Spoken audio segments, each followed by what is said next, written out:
So when we talk about memory, one of the things that's important to remember is memory is not a single thing. Memory has a number of stages. One is learning, the way we get information, whether that's seeing it or hearing it or feeling it. All of those are modes of learning, if you will. Once information is presented, the brain then needs to represent it, to figure out, well, what is that pattern of seeing or hearing or feeling or combinations of those things, and begin to commit it to those structures in the brain that help us make sense of it. Once that's been done, we call that process encoding.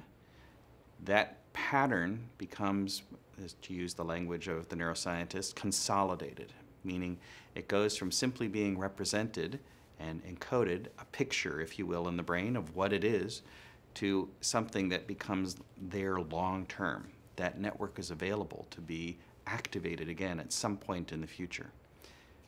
All of that would be the initial process of learning new information and beginning to lay down a memory. Later on, with that network having been consolidated, made stable, your frontal lobes, or any part of that network, if it comes online, a sound that is familiar, a sight that is familiar, a feel that is familiar, something that's been in that network from the start, can turn it on. You can also turn it on because you're asked to turn it on and think about it and get that network acting. That we call memory retrieval.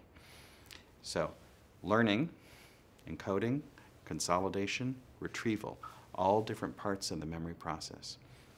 Depending on where we are in the brain injury cycle, all of those can be disturbed. So early after brain injury, the problem tends to be learning, one or more of the modes of learning, vision, hearing, feeling, etc., is compromised by the injury.